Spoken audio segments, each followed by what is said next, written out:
remercier d'être présent avec nous Lyon fait le webinaire. Je me présente, c'est Ahlam Belamri, étudiante à l'USTHB faculté de mathématiques et adhérente le club ORSC. C'est un club, l'IMAFNAش, c'est un club scientifique, Operation Research Society Club. Donc je disais, l'IMAFNAش, on est un club scientifique, Operation Research Society Club de la faculté mathématiques de l'université de sciences et technologies Wali Boumdine. Donc Lyon, on est en collaboration avec RO Online. On va جاونا اليوم بين collaboration معهم on va partager avec vous leur expérience. راح يكون معنا des speakers et des speakers qui vont partager leur expérience. راح نحكيو لنا شويه على les spécialités de master RO. Aussi راح يكون معنا two guests اللي راح يهضروا لنا على RO en général les études à l'étranger et tout. Donc راح تكون معنا Kishir Milila, elle a un master recherche opérationnelle et aide à la décision de l'université de Bordeaux. Elle est aussi doctorante et assistante de recherche à l'université de Bordeaux et Kedge Business School. راح يكون معنا aussi son collègue, c'est special guest d'un homme de la Russie, c'est Mr. Daniel. Il a un master Theoretical Mathematics and Computer Science à Ural Federal University. Il est aussi doctorant et assistant de recherche à l'université de Bordeaux et Kedge Business School. Donc, par rapport les gens qui vont partager avec nous leur expérience en master et spécialité de master RO. Donc, حتكون معنا باشا بشرى et Ahmed Zaid Wissam. Elles ont un diplôme master RO de MIR. حنكون معنا deux doctorants de l'USTHB, monsieur Sami Nazim, il a un master RO de MIR aussi. Il est doctorant à l'USTHB et chercheur au centre de recherche CERIS. Et monsieur Cheblaïn Yassine, il est actuellement doctorant à l'USTHB et il va partager avec nous son expérience en master RO. Le marfouch RO, c'est quoi? C'est ingénieur en recherche opérationnelle. Maana Bourish Wassim, il est diplômé en Mastermind. Zaghi Racha, actuellement master de MS Pro. Et Sakhi Yasmine, elle va partager avec nous son expérience en master romain. Donc, on va commencer tout d'abord avec Madame Milila. Mais avant de commencer, j'aimerais remercier Monsieur Daniel. Thank you for sharing your experience with us. Aussi un petit peu par rapport aux commentaires ou bien vos questions, j'aimerais bien que vous les posez tout le long de ce webinaire et dans le chat. Donc, on prendra en charge de les noter au propre. À la fin de ce webinaire, nos intervenants ils vont y répondre sur ces questions. Et aussi, n'oubliez pas de mentionner la personne en question si vous avez une question précise à une personne. Merci. Donc, je donne la parole à Milila. J'espère que راح نستفادوا كامل من هذا الويبينار. Donc, Madame Milila, je te passe la parole.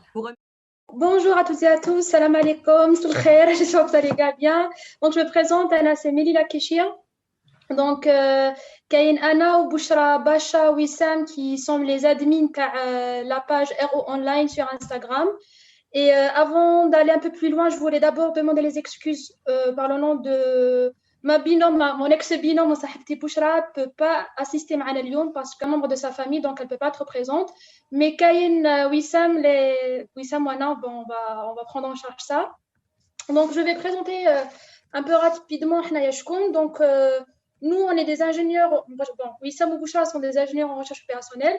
Moi, je me considère comme aussi ingénieur en recherche opérationnelle. Donc, j'étais diplômée Hadlam en 2020 à l'université de Bordeaux en France et je suis pour l'instant une doctorante et une assistante de recherche aussi à Kedge Business School. Donc, on a pensé à créer la page, etc., dans l'objectif de vulgariser et faire découvrir la RO parce qu'à la Banna c'est vraiment une discipline qui est معروفة بزاف et que بزاف ناس خافوا يديروها ils savent pas vraiment ce que c'est, est-ce que c'est des maths, est-ce que c'est de l'informatique, c'est quoi la RO, etc.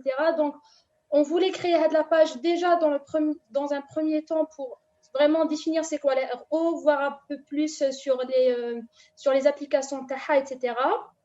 On voulait aussi partager les branches de la RO, donc quelles sont les spécialités qu'on peut faire de la RO, quels sont les débouchés, donc ok, quand on fait de la RO, c'est bien un diplôme, etc., mais où je ne peux pas. Donc c'est aussi un de nos buts et aussi de voir son application et son interaction avec les autres disciplines, c'est-à-dire voir la RO, comment est-ce qu'elle va intervenir sur les statistiques, ou là, comment est-ce que les statistiques vont intervenir sur la RO, sur la data science, l'informatique, l'intelligence artificielle, etc. Et j'ai eu même une idée de voir comment est-ce que la RO peut intervenir dans tout ce qui est management et marketing. Donc, on compte vraiment proposer tout ça. On a aussi pensé à présenter des cours en ligne. Donc, c'est un projet qui n'a pas encore été élaboré à 100%. On a quand même créé notre chaîne YouTube, mais parce qu'on s'est dit que quand on était étudiant en L2, L3, ما كناش نلقاو vraiment شكون نحوسو quand on était des étudiants, on passait des heures à la bibliothèque à essayer de comprendre un truc.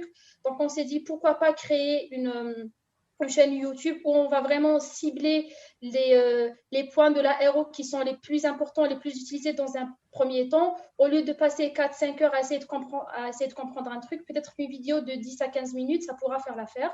Donc ça, c'est aussi un de nos buts. Aussi de présenter un petit peu les outils de la RO, c'est-à-dire tout ce qui est programmation, les langages qu'on utilise, tous les outils de la rédaction scientifique, etc. Tout dépend des personnes et des adhérents. Est-ce que nous vraiment des ingénieurs dans des entreprises ou vraiment avancés dans le domaine de la recherche? Et aussi, à la fin, proposer des références, parce qu'à la banable, on a besoin vraiment de références, par exemple en théorie des graphes, voir quels sont les livres qu'on pourra cibler en optimisation stochastique, optimisation linéaire, etc.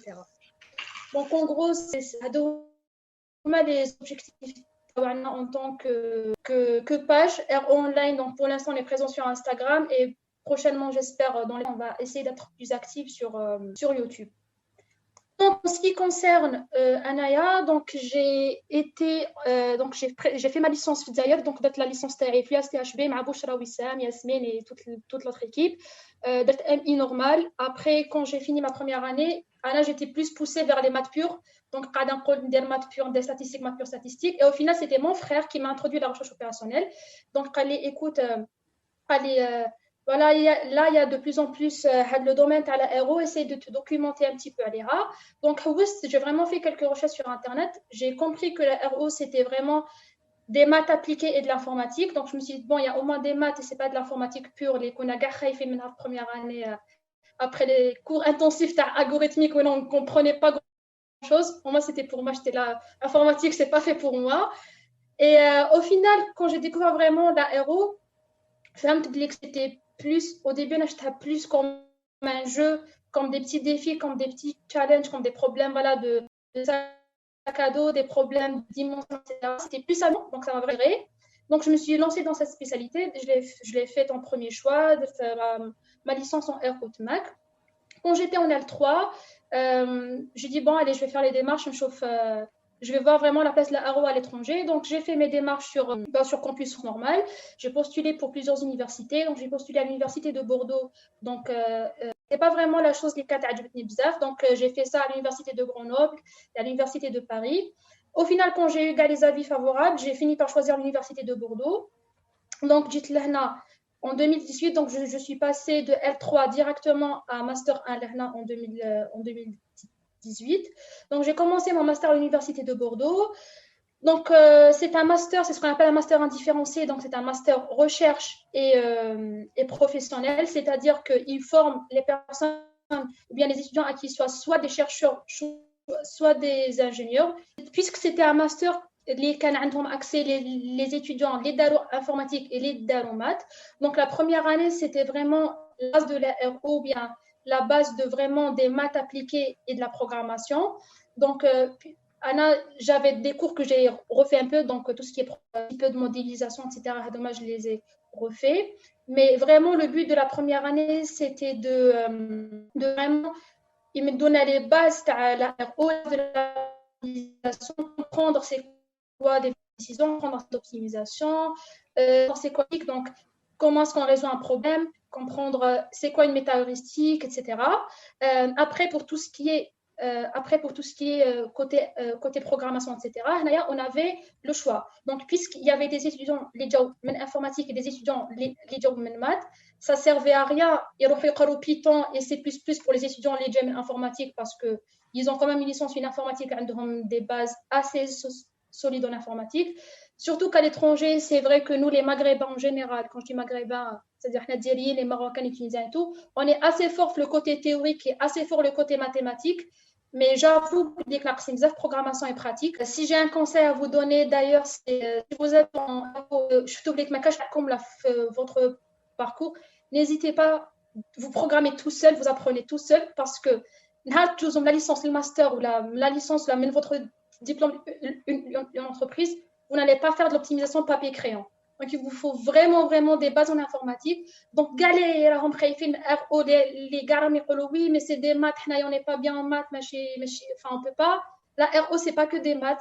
Faites les maths, ce n'est pas les maths, les maths pures, algèbre et vraiment les trucs théoriques où on n'en comprend rien, etc. Mais c'est vraiment les maths appliquées. On utilise les maths pour formuler des problèmes, on utilise les maths pour traduire des problèmes réels, des problèmes en français, en anglais, blarabia, on a un problème mathématique avec des équations, etc. Ensuite, on passe à l'autre 50%, donc c'est tout ce qui est programmation et informatique. Donc, faire de l'informatique, faire de la programmation, c'est pas que des maths. Bref, donc, tout ce qui est côté programmation, licence informatique, on a fait des cours un petit peu accélérés de programmation en C++. Donc, le premier semestre, on a fait vraiment, c'était déclaration de variables, comment est-ce que ça se compile, créer des makefiles, etc. Et après, on a directement attaqué les projets. Donc, quand on a programmation rapidement, mais quand je dis rapidement, c'était rapidement. Et après, on nous a directement attaqué avec des projets pour vraiment mettre en place Garouche Ta'alina. Pour les étudiants en informatique, puisqu'ils ont déjà des bases de tout ce qui est programmation, donc ils ont choisi de faire des cours en JavaScript et en Java, donc ils ont directement fait de la programmation orientée objet. Ils étaient beaucoup plus avancés. Allez, on avait aussi des cours de statistiques, donc juste pour que vous puissiez voir que la RO, c'est pas que de la RO, donc on avait des cours en commun avec le master statistique. On a fait du langage R, on a aussi fait le langage Julia, qui était assez récent, je crois en 2015 si je me trompe pas. Et on a même essayé d'associer ça avec des solvers, donc on a fait ça avec Cplex, avec Gurobi. Et après, on fait le deuxième semestre. On avait d'autres projets dans tout ce qui est heuristique et méta-heuristique. Donc, je pense qu'il y aura les autres collègues qui vont peut-être parler un peu de ça. Donc, on avait vraiment des trucs à programmer et tout. Et après, la deuxième année, donc juste avant de passer à la deuxième année, le deuxième semestre, on avait donc tout ce qui est RO vraiment poussé de programmation en nombre entier, programmation par contrainte. On a aussi fait vraiment le OPL et le Cplex. On a essayé d'associer le Cplex avec d'autres langages. On avait aussi un projet à faire la première année avec l'entreprise. Donc, on a fait un projet donc, j'ai traité les problèmes d'ordonnancement et j'ai écrit un rapport concernant ça. La deuxième année, on est passé, donc le premier semestre, à vraiment de la RO spécialité les ANA d'Ertha, c'est plutôt poussé vers côté optimisation et côté optimisation combinatoire plus exactement. Donc, la deuxième année, on était vraiment poussé côté optimisation combinatoire. Donc, on a fait tout ce qui est programmation en nombre entier en détail, tout ce qui est les décompositions, tout ce qui est enveloppe convexe et tout. Et on avait aussi un module qui était fondamental, qui parlait de l'optimisation dans l'incertain, ou bien l'optimisation stochastique. C'était très intéressant parce qu'en gros, à la banab des la réalité, les problèmes, ce n'est pas vraiment des problèmes qui sont déterministes. Donc, on n'a pas forcément les données, les problèmes, on n'est pas sûr de nos données, mais les données sont variées, sont stochastiques. On n'a pas vraiment des données qui sont fixes. Donc, on a aussi fait de l'optimisation dans l'incertain. Et on avait des modules au choix. Donc, les modules au choix, on avait soit de faire un truc de data mining et tout ce qui est data science, donc c'était poussé plutôt vers les statistiques, vers le clustering, etc. C'était assez intéressant. On avait aussi un cours de big data. Donc vraiment, si vous voulez pousser plus vers tout ce qui est intelligence artificielle et big data, il y avait des étudiants qui ont choisi ça. Et il y avait aussi un cours vraiment, là c'était vraiment théorique, c'était tout ce qui est complexité. Et à la fin, on nous a donné vraiment des projets à faire. Donc on a aussi eu un cours d'ordonnancement. À la fin du premier semestre, on avait eu 8 projets à rendre. Oui, vraiment, c'est des projets de pure programmation. Donc, je répète, la RO, c'est des maths. Non, ce n'est pas des maths. La RO fait un bon côté de programmation. Et après, pour le deuxième semestre, les stages, on avait le choix aussi soit de faire un stage en entreprise, soit de faire un stage en recherche. Donc, sur les 15 étudiants, il y avait 3 leaders en stage de recherche, Binatwamana. J'ai fait un stage le laboratoire à l'université avec INRIA aussi, qui est un centre de recherche. Donc, vous pouvez googler ça si vous êtes curieux. Et donc, j'ai fait mon projet qui était purement de la recherche. J'ai travaillé sur un algorithme de programmation dynamique qui était à la fois heuristique et à la fois qui était exact et qui compte pendant mon stage. Puisque j'ai toujours voulu faire tout ce qui est enseignement et tout ce qui est recherche. Donc, j'ai fait une candidature spontanée pour une école de management et de commerce. J'ai envoyé un petit mail à un monsieur. Bon, écoutez, je suis une étudiante à l'université de Bordeaux. Je suis intéressée par faire une thèse. Est-ce que vous avez des offres pour cette année ou pas? Et c'était pendant le confinement. Donc, un mail, il m'a répondu 2 jours après. Voilà, il m'a dit bon, on n'a rien pour l'instant. Envoie-moi ton CV, on verra ce qu'on peut faire. J'ai envoyé mon CV. Une semaine après, j'ai eu mon entretien. Par magie, il y avait un thème donc de thèse. Et voilà, donc j'ai fait mon entretien, je l'ai eu, c'est bon. Là, je suis en thèse. Donc, pour ma thèse, pour l'instant, je travaille à la logistique urbaine. Plus exactement, je travaille sur l'Internet physique. Donc, aussi, si vous êtes curieux, vous pouvez chercher un petit peu plus sur ça. Donc, c'est tout ce qui est les smart cities et tout ce genre de trucs. Donc, je travaille pour une école de commerce à l'université de Bordeaux. Alors, ici en France, pour faire une thèse, il faudra que vous ayez un financement. Donc, vous ayez une entreprise ou une école qui va payer ou qui va vous financer lors de vos études. Donc, Anaya, c'est l'école de commerce et de management qui qui me finance. C'est-à-dire que je suis assistante de recherche chez eux. Donc, je fais tout ce qui est recherche sur ma thèse, etc. Mais je donne aussi des cours à home et j'encadre des étudiants et je fais tout ce qui est, en gros, c'est tout ce qui est les professeurs font. Voilà.